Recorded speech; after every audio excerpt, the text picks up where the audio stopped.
ہے ہند میں انوکھا مرکز تحفظ دین، یہ دین کا ترجمہ ہے مرکز تحفظ۔ فأعوذ بالله من الشيطان الرجيم بسم الله الرحمن الرحيم فلولا نفر من كل فرقة منهم طائفة ليتفقهوا في الدين ولينذروا قومهم إذا رجعوا إليهم لعلهم يحذرون صدق الله العظيم۔ کسرا نے بجھانا چاہا تھا پھونکوں سے چراغ وحدت کو، کسرا نے بجھانا چاہا تھا پھونکوں سے چراغ وحدت کو، قیصر نے مٹانا چاہا تھا اللہ کے دین فطرت کو، زحمت سے بدلنا چاہا تھا دنیا نے خدائی رحمت کو، پہنچا دیا کملی والے نے گھر گھر میں پیام قدرت کو۔ صدر مجلس حضرات، ساتھیہ کرام، فقہائے جامع، آج میں آپ کے سامنے اس مسابقہ میں بہرحال مدارس اسلامیہ کی ضرورت پر کچھ دیر لب کشائی کی جسارت کر رہا ہوں۔ دعا کرے کہ اللہ رب العزت مجھے چیز کو صحیح طور پر محفوظ کرے۔ بابا نے بگا دیا، آمین بابا نے بگا دیا۔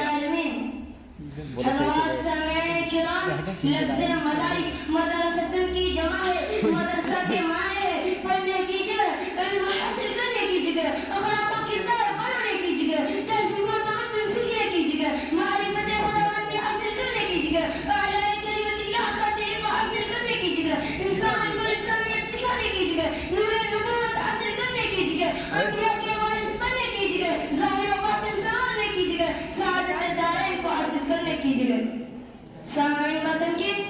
غور فرمائے، یہ وہ مقاصد ہے جن کی ضرورت ہمہ شمہ سب کو ہے، بلکہ تمام بنی نوع انسان کو ہے، کیونکہ کون ہے جو اپنے اخلاق و کردار کو بنانا نہیں چاہتا، کون ہے جو ظاہر و باطن کو سنوارنا نہیں چاہتا، کون ہے جو تہذیب و تمدن کو سیکھنا نہیں چاہتا، اسے عام ضرورت کو محسوس کرتے ہوئے حضور اکرم صلی اللہ علیہ وسلم نے ہجرت کے بعد ایک چوتھے مدرسہ کی بنیاد رکھی، جس میں ایک وقت میں 70 صحابہ پڑھا کرتے تھے۔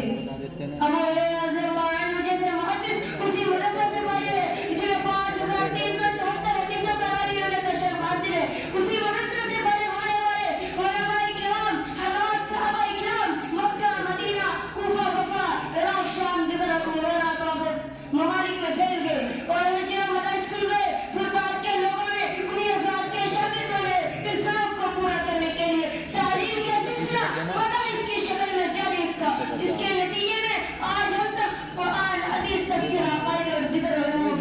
فنون کی کتابیں پہنچی۔ حضرات، اگر یہ مدینہ کا مدرسہ نہ ہوتا تو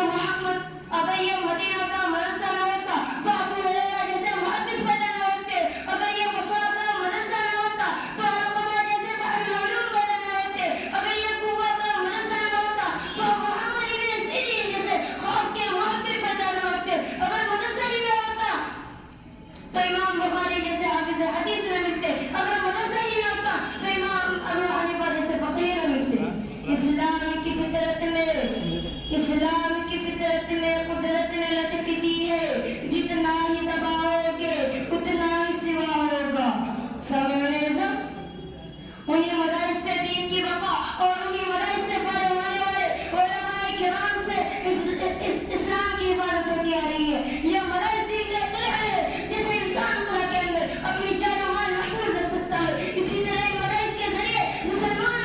اپنے ایمان و عقائد کو محفوظ رکھ سکتا ہے۔ اگر ہم چاہتے ہیں کہ اسلام قرآن ٹوپی داڑھی نماز